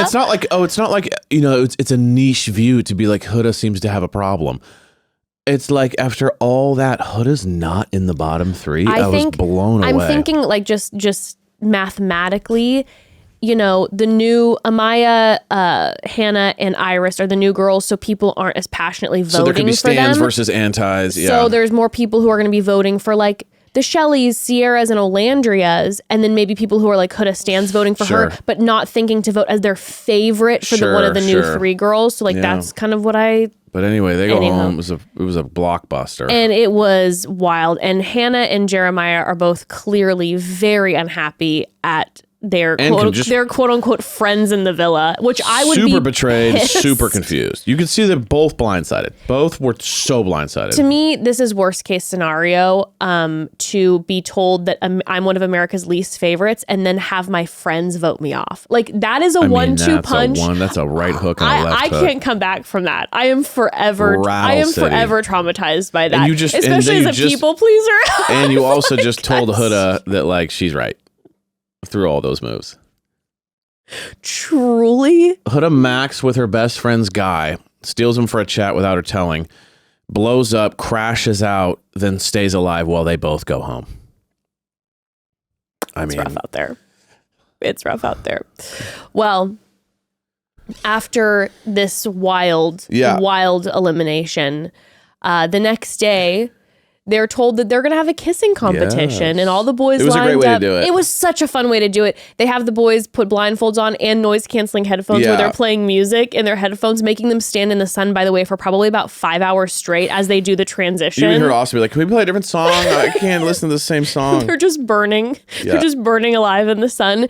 And Ariana comes in. Yeah. She looks at the girls and she goes... you know, with the pieces of paper, it's like, you're going to Casa Amor, and they have to silently leave to go to Casa Amor. You see the faces, reactions. Yes, because you see the faces of Olandria and Shelly and Cierra being like, oh no, that means that these men are about to get kissed by other women. And then Huda runs out. She's doing bell kicks. She's literally doing bell kicks like on an the old way out. theater kick. She's just barreling out of that villa, just like, yes! Like 5 new men, 5 brand new men. Oof. So all these men are set up with the blindfolds and the noise canceling headphones. They think that they're kissing their current ladies, but in fact, the new bombshells for Casa Amor are brought in. First, we have Grayson. She is 25, a model for an energy drink company, a Southern Belle, apparently a card shark. Yes. And she says going in that she's looking at Nick. Grayson ends up pairing up with Pepe. Yes. And it seems to be going fairly well. I feel like she has a kind of almost similar energy to him. Well, also kind of like looks like Hannah too. Like there's kind of this weird like Hannah replacement energy going on there. I'm sure that's not going to thrill Hannah if Hannah ends up getting brought back. Right, into but the it was villa. funny how it was like the closest you could get to a new Hannah was delivered. Yeah. Right? Like same look, same hair, same kind of similar energy, kind of mellow. Like it just Except she's like, I think more low key though, and matches Pepe's energy a little more. Their dynamic seems to be like it might grow, it might not. It might grow, it might not. Yeah. It's a 50-50 to me. Didn't do so well on the kiss. They got like low ratings. I felt bad for her. I was like, oof. All the guys were like 2, 3, 4. I was like, dude. Oof. It's like watching a literal nightmare. Oh, I would hate that. Like it's to like give it your best, then everyone's like, you suck at kissing is like brutal. Thinking about being younger and single. If I was younger and single and I was like, I'm going to try to get on Love Island, I think the thing that might stop me is that exact scenario where I'm like, I'm going to have to kiss people and then get rated publicly. I don't want to know. I don't want to know. I want to live in false reality. Let me live in kisser bliss in the world. Let me live in bliss. Lie to me. Then we have Clark, who comes in. Yep. Clark is 24, a peer mentor, a cheerleader. She's looking at numerous of the men. We'll talk more about Clark in a second. Then we have Vanna. She is social media and brand ambassador. She likes Ace. She ends up hightailing it for Ace pretty quick. And then we get Coco, 24, LA girl, hair and makeup artist. Coco. She put on the works she was like doing the body kisses and stuff. So she changed up the game. She was changing up the game. Coco had like such an incredible sensual energy during the kissing game. I was watching it being like, oh man, if I was sitting there, I'd be like, I wish I would have done what Coco did. Yeah. Coco's also like shockingly beautiful and seems very cool. Yeah. I do like Coco. Yep. And then there's Jaden. Jaden is 25. She's a corporate investigator in Seattle, saying that she already checked out the boys' backgrounds. Yeah, she's already done a thorough investigation. This is the big threat to Cierra that we thought was going to be the case. Yes. So what ends up happening is Jaden couples up with Austin. Yes. Nick is solo for a moment. And I believe Nick starts spiraling. Yeah. The fact that none of the women chose to couple up with him. This is a first for him. This is a first for him. It's Spiral City. Him and TJ are like, what? Yeah. Well, is happening? TJ is coming off of being, as we said before, just like the rudest as you can possibly be, thinking he's like this alpha lord, being like, I suppose Every the girl's kiss gonna was a want me. 2.5 and they're going to be begging for me. Well, all the women go, nope. Bye-bye. And also kind of got the commentary that doesn't sound like TJ's a very good kisser. Exactly. Everyone was like, ugh, I did not like that. So I'm like, maybe the 3.5 kisses that you said the women were giving you, maybe you're just a bad kisser. Maybe you're the bad partner. Maybe you're the problem. Just a thought. Anyway, if all kisses are bad, maybe that might be what Right, it exactly, is. exactly. Just a thought. But no, Nick's now let alone spiraling. Clark ends up coupling up with him, but Nick has his sights set on Jaden. Yeah. And this is just, it's stereotypical Nick. It's Nick. He just turns on the charm and starts going. You're like, you don't even know if he's like that into her or if it's just like, I don't want to be alone thing. It's just like, can you chill for 5 seconds and not be interested in one of the bombshells? I know I said this earlier, but Evan, I'm not joking. There has not been one bombshell that's come in that he hasn't really given a go at. Nick hasn't given a go at. Listen, not one. He's given a go at everybody. I think actually, you know what? experience. Maybe Hannah. I don't think he went for Hannah. Other To than him Hannah. and Ace's point, he's enjoying the full experience. Oh my God. I swear. And so I will say he's definitely living by the rules. Whatever rules, new rules that they've created. Saying his rules that he's anti, Jeremiah. He does live by his own rules. True. He goes, I am keeping this thing open. I am gripping and ripping, baby. And I'm talking to everyone and seeing if I can hook up with everybody. Nick follows the Bible of Ace. Oh, yeah. He follows the Bible of Ace. He is one of Ace's disciples, and he does live by it true to form. He follows it strictly. And he's telling the guys, there's something about Jaden. There's something about Jaden. And I mean, I'll just be real with you. It's hard to know if he's actually feeling it or if it's just a survival thing. It's hard, I don't know. I'm just like,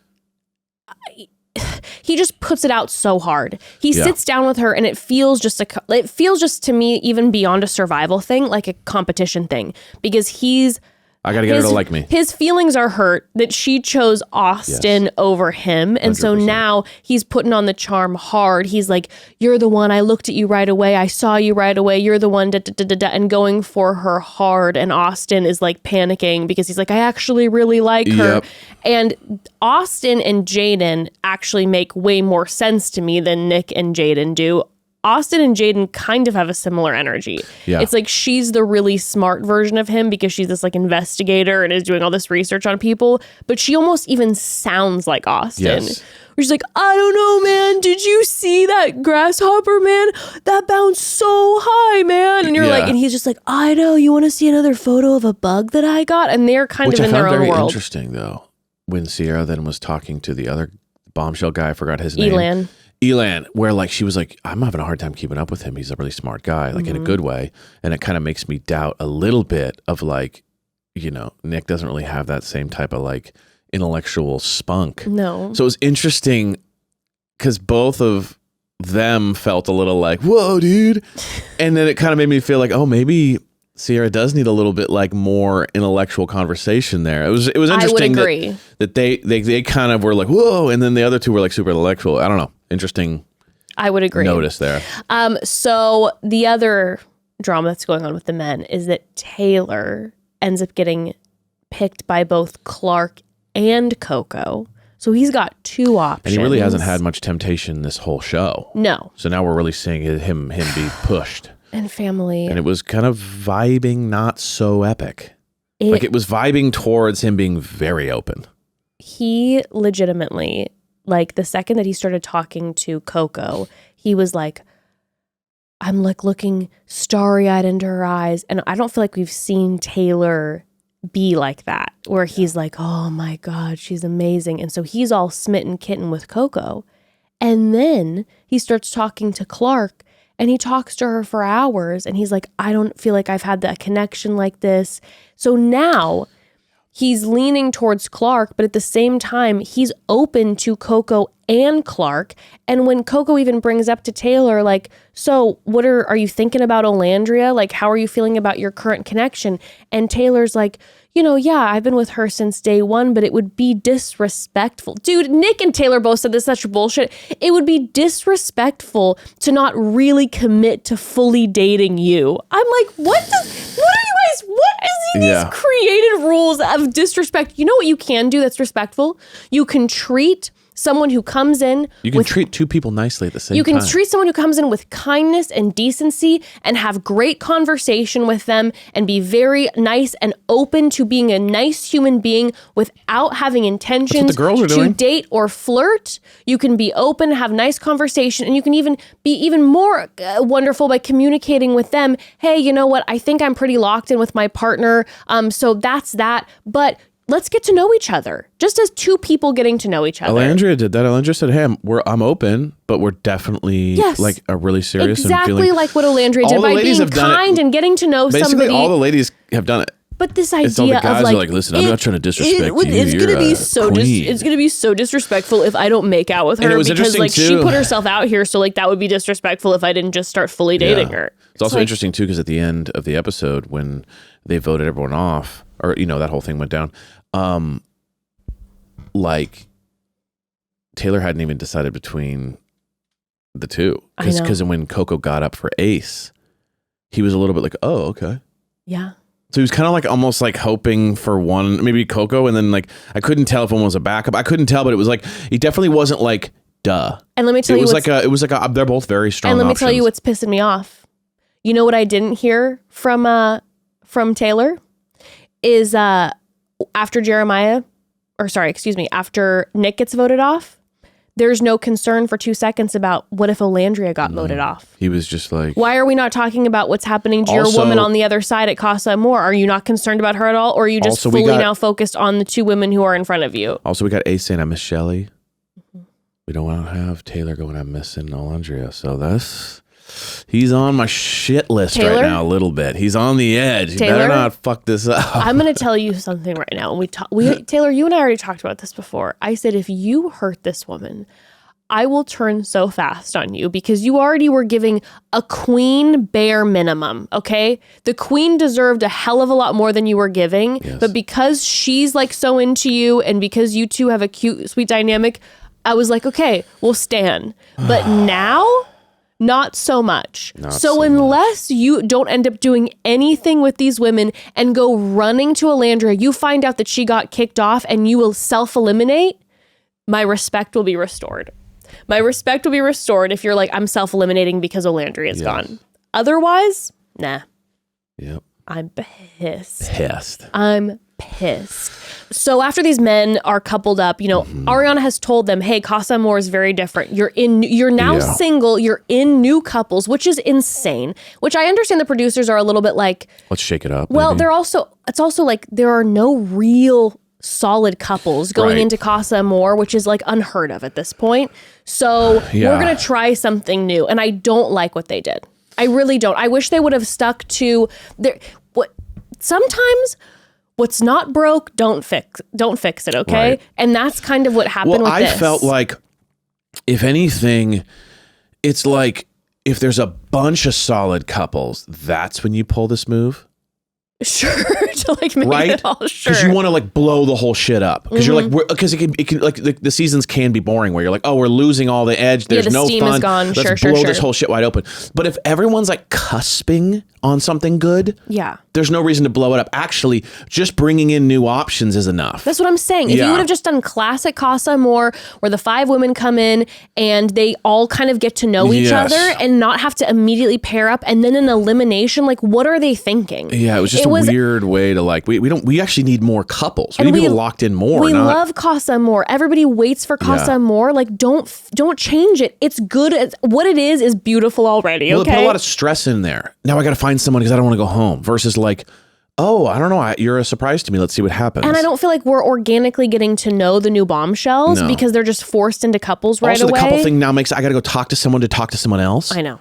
So it's like, now I got to go, Olandria has to talk with, Amaya, and there has to be a weird vibe, as opposed to just everyone's open and talking. That's what I'm saying. And then also too, there's like this thing of, okay, well, if I'm in a couple with someone, then I guess I'm with them. And it's like, no, I want everybody to be talking with each other and for something to happen organically. I want to hold it together just so I can get through it. Yeah, it's weird. I want it to happen organically if it's going to happen organically, because then that'll actually like maybe create a real couple versus some sort of like forced couple. So they find out that they're single now and they're officially in a brand new couple starting from day one, starting from scratch, and then that everyone will be reunited. So the question is, does that mean everyone, like including the eliminated people, or if they're just going to bring in, everyone gets back together in their new couple at some point. So then on the women's side of Casa Amor, we meet the new men. We have Elan. He's 24. He's from Miami, a tech consultant, lots of hobbies, big traveler. Has his sights set on Sierra. We have Brian, who's 28, from Boston, finance guy, bartender. He's got like 15 jobs, a busy man. He's got his eyes on Andreina, very much so on Andreina. Zach with a K is from Manchester. We've got another Brit in the house. Yep. We've got a Brit from Manchester. He's 29, international model. Zach C, 26, Scottsdale, 6'4". I wrote down the way he talked immediately bugged me, and he continued to make me feel this way. He's the guy who says, look at me, I'm going to take over the world with me and my partner one day. And I'm like, what does that even mean? He's a guy that goes to like entrepreneurial like conventions and like gets all hyped up and you get like, we are the sales conventions. And he just has that like shitty energy. Oh, I really, really don't like it. Hence also like pastor that's like, flirting with your wife at church. Like he has that energy too, where he's just like, you guys need couples counseling. I am going to help you with your sex life. And you're like, oh, fuck it. Zach with a C feels like he, the man thinks he's absolute hot shit. Yeah. And he's also cold. Yeah. So like he's not even warm getting to know all of the people and the other women. He's the guy. Like Nick thinks he's hot shit, but he is like pretty friendly warm and friendly everybody. and nice. You know what I mean? Zach C. Now, trust, he has his sights set on Iris, and I think that Zach C is the type of guy who will lock in and stay with Iris. Oh, wow. I don't think he's going to be flirting with the other women, but I think he's going to make all the other women feel bad about themselves. Like, he's that type of guy. Oh, I think he's going to go into the villa now and he's going to be flirting with everyone. I don't think so. Checking out his I options. think he's the guy who's like, who does the secret cheating. He's a secret cheater. Okay. But like to the world, he's like, Iris is exactly the type of wife that I'm looking for, and I will make her my wife, and I will be faithful to her in this villa, and all the other women disgust me, and he'll be rude and cold with all the other women, but then is a secret cheater. Sure, got it. That's we'll the see. vibe that I get from Zach C. Sorry if I'm totally Yeah, wrong. we're coming hard at you, bro. Sorry. You said like 10 words and we're like, you're dead. Then we have JD, who's 23 from Puerto Rico, 6'6", 7 maybe? 6'6". And then we have Chris, who's 6'8". That's what it was. Okay, I was like, wait, I think there's a taller one. Yeah. Wow. 6'8" from LA, pro basketball So player. He says he's When single he was because talking he's about too Amaya, just picky. like, Let me tell you what. These men came in and they are tall. Tall. And the guys in the villa, other than Austin, are not tall. I think they're just like an average height. But I'm saying not tall. Not 6'8", no. Well, and now it's like 6'4" would have been maybe the tallest, and now there's 2 other guys taller than him. So they're like, there's 3 mid 6-figure guys coming in, which is crazy tall. And Shelly, 6'4", 6'8", 6'7", or 6'6" is crazy. and Shelly, who ends up connecting with Chris, who's 6'8", at one point Like says, roast? she goes, well, I've got Ace, my little short king. Oof, that won't play well And on the replay. Shelly, when she starts chatting with Chris, is like, I really was hoping that I wouldn't didn't like like it, our yeah. conversation, but I did. And now all I want is the moment where Shelly enters that villa and walks in with 6'8" pro basketball And he player looks Chris. down on Ace and is like, what's up, little man? And he literally picks Ace up by one hand and says, why did you not commit to Shelly? She's with me now. She's with me now. That's all I want. Nothing's more rattling than like when a new guy walks in and you have to look up. I need Shelly and Cierra to be together, but I need the moment of Chris walking in with Shelly and Ace like shitting his pants. Yeah, it's amazing. I can't wait for that. That is That'll a be moment fun. that That'll be fun. I'm just like, oh, Ace, you want to explore and be open now? Yeah, I'd like to introduce you same. to miles and miles and miles up in the air, Chris. Up here. Yeah. I'm up here. So when the girls enter the villa, they play a game where they're playing darts and then they answer questions about and they pick a boy or two that they would like to kiss based on the question. Evan and I were up until 2:30 in the morning last night discussing why on Love Island do a lot of these people go into kisses with their tongue fully out already like this. Yeah, they eat each other. It's pretty wild. It's like the kissing is so face sucking, and then they don't kiss at all during the rest of the. No. Only during the games, they are literally sucking each other's faces. It's some of the wildest kissing I've ever seen, and then no one's making out in the villa. It's like drunk sex kissing, and then no one kisses at all. It does anything physical at all. But also, I just don't understand people going in for a kiss like this. Yeah, that's how Tongue they go first. in. Huda, when she was kissing the guy, literally stuck her tongue out as far as possible, a foot away from him, and went in like this. Yeah, she even injured TJ. It's like these people, like you guys chill, like just kiss. It's very funny. So they have to then do their coupling up. Yeah. And JD and Huda, he pairs up with her. And JD's like, I want a woman who's calm but fiery. And then when JD and Huda are talking, JD like, I'm like, is this going to work? Is he the Huda whisperer? Is he the Huda whisperer? Like JD sounds. It's a weird kind of like, is this going to work thing? I completely agree. I was like, is this happening? And you could tell that she's not as into it. No. And you could tell it's like, let me see if I can give him a chance. And I'm like, Huda, this might be the only guy that I put up with your craziness.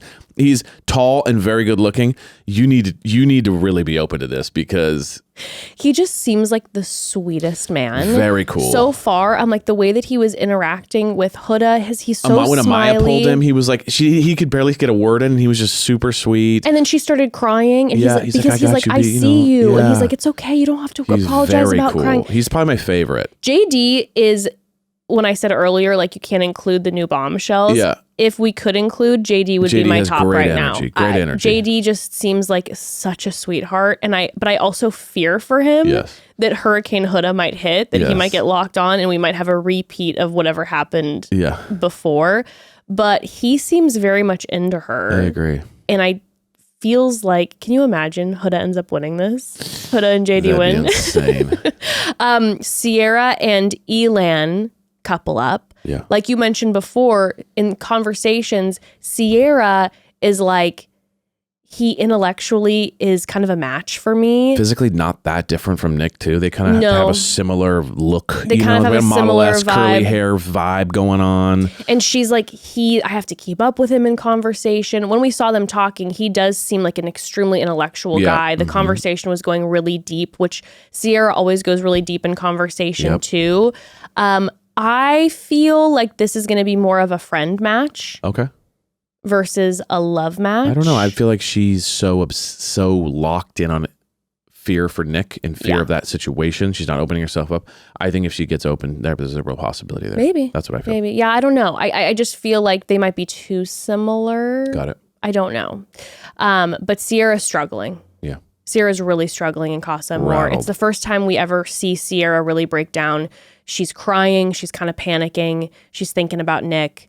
I think it was the sex. I think it was too much, too soon. I know. She's trying to like be present with Elan and get to know him, but she's like, I keep thinking about Nick and I'm really struggling. It's the first time we see Cierra break. So you know it's high stress when Cierra is like 100%. is struggling. And Iris and Zach obviously pair up. And Andreina and Brian pair up. These two immediately are making out with each other. Immediately. Andreina is here for the makeout. She is a makeout queen. Andreina looks like potentially the best kisser that's ever kissed. 100%. And I could watch her kiss. She's one of the few that's like actually being physical on the show. It's true. Right? Like she's making out. She's kind of like on them. It's very erotic. Like she's kind of doing the Love Island physical thing, which is like we're not seeing that in this season. Yeah. So she's leaning in. She's leaning in. Handsome man. Handsome, absolutely handsome man. And these two, she's like, I already forgot about Jeremiah. She's like, I'm in with Brian, and he's very into her. I could see them actually becoming a solid couple that like stays. Agreed. Like it feels like I'm looking Pretty for you. raw. Yeah. It's like, I'm looking for you. You're looking for me. Exactly. We kind of found each other. He even said like the same thing as Jeremiah is like, that's my type to a T. So, but then we have Shelly, who Chris and Zach with a K want to pair up with Shelly. She ends up choosing Chris, and Zach K. Olandria is standing there single, and sweet Amaya is standing there single. And Olandria, the thing is, like, as this is happening, I'm not thinking about, Olandria could get eliminated. I'm just thinking, Olandria is not putting herself out there in a romantic way because she feels locked in with Taylor. That's her cowboy. She wants to be with, whatever. So but Zach K ends up choosing Olandria, and Amaya is left single and vulnerable, just like how TJ is on the men's side in the villa. And what basically ends up happening from here is we see the couple start to shift a little bit. We see TJ really trying to make a go at Vanna, being like, hey, I know what I said earlier, but, let's connect in this way. Those two seem to be vibing with each other. We have Amaya, like we discussed before, who's like, who continued to maintain such a great attitude. If I was Amaya, I would have broken down sobbing and left the villa. I would have been like, not only am I getting rejected by all these guys, then we have a lineup and I get rejected by all of them and I'm left single. Yeah. I would just walk out and leave. But she kept a good attitude. yeah. She went to Zach K and was like, I think maybe we could make something work. Can I have a kiss? And he's like, I'm kind of 50-50 on it. And he kissed her. I didn't think Zach K was vibing with her, but apparently... Enough. And I still don't think Zach K is vibing with her. But I think he goes like, Olandria seems to be pretty locked in. He kept saying that he's like, Olandria and I have more of a connection. But I think he realizes like she's pretty deep into this other guy. So yeah. And Olandria is just being such a queen by, like you said, being so respectful, by like being sweet with Zach K, but then also being like, yeah, I'm going to stand by my man. Whereas in, Taylor's off courting numerous other women and completely forgetting about Olandria. Yeah. So then we get to the coupling, which we discussed, which left me in a rage but also just very happy the way it ended when we saw them rushing the G-Wagon. I was like, course. Okay, we know that at least something's about to happen. No, I'm telling you, family, the whiplash that I experienced was like, I've never felt this way before watching a reality TV show. Like I was legitimately sobbing and I was so mad. Yeah. And then seeing Olandria for just a moment again at the end, I'm like, oh, thank God. Yeah. Oh, thank God. Because I was like, I don't want her to not be here. Even if I don't care who she's with or if she stays single the entire time. I just need Olandria here the entire time. Yeah. Like keep her on. Exactly. But when they did the recoupling, basically whoever's single has to stand up. Yeah. And see if anyone else wants to match with them. So Amaya stands up. And I'm sitting there going, I love her. She's my Amaya Papaya, but this is the perfect time for her to go home. But Zach K stands up. Olandria then stands up, is now single, and no one stands up for Olandria. And Amaya's just like, no, stop. Mm-hmm. I mean, everyone's absolutely bawling. And we saw it coming, but we were like hoping it wouldn't happen. But then it happened, and we were kind of like, oh, damn. You know what I mean? It was one of those. I couldn't believe it. But the next one. That was the one that threw me. Oh, it shocked you, yeah. That was because we were kind of guessing the Olandria. We were kind of like, oh wait, the math works out. I know we were guessing, but I was just like, please God, no. Right. Send in the Love Island gods. Have Ariana come in and be like, you know what? Actually, you're not going to go, but now you're single, and it's a risk to be single in this space. But you're not going to go home. That they'd switch it up. Mm-hmm. But then on the boys' side, that one rocked me. I just thought that like Nick would win over Austin. I didn't think Austin had the goods to keep. I mean, it was. They did a full merry-go-round because at first TJ's single, he stands up. Yeah. Vanna chooses to leave Ace, go with TJ. Then Ace is single, stands up. Coco chooses to leave Taylor, goes with Ace. Now they're a couple, and then Taylor stands up.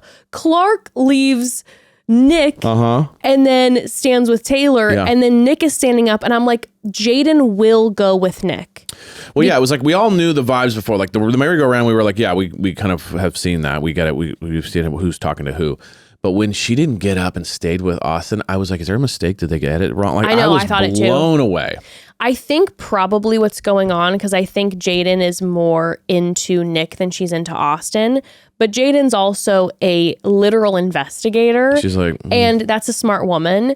And she knows that if she couples up with Nick, there's a chance that he ends up ditching her eventually for Sierra. Right. But Austin is single, so she can stay with Austin. And if she can, maybe even she meets someone else eventually, whatever. Agreed. But like, it's too big of a risk to go with Nick. Yeah. So then Nick ends up leaving the villa, and the men, Taylor is like sobbing. Yeah. The men are devastated. And like I've said before, this show, when you lose an integral part of that villa, like for the women, Olandria was their girl. Yeah. Like she has since day one been the woman in that villa, and now she's gone. You're like, I'm lost. Right. It's like losing your parent in the grocery store. It's like full panic. Like, where are they? I'm alone. These are friends for life too, you know? Like, and Nick, again, as much as I'm not a fan of Nick, he is like the best friend of every one of those guys in the villa, except for apparently not Jeremiah. He's central to the show. He's central to the show. Very central. So, he's in every scene. We were literally screaming at the TV. Evan was holding his bladder. He had to go to the bathroom so bad. Yeah, and I was just like, and he couldn't. He was just like, no. And then that final pull-up scene with the car where Olandria says, get in. I think this is the most excited I've been for the next episode. I know, me too. I think like that's the most excited I've been.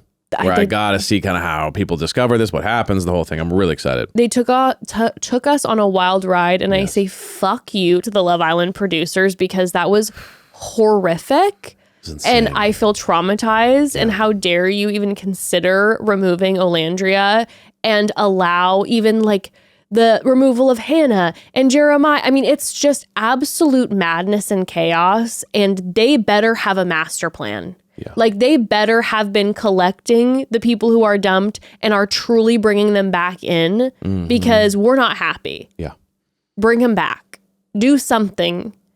And also don't screw them over by just making them watch their partners hooking up with other people. Right. You know what I mean? But it's going to be electric, baby. It's going to be electric. So, family, tune in on Thursday to hear us cover what happens next, because I am on edge. We'll see you next week. We'll see you next week. Mwah. We love you. Bye. Bye.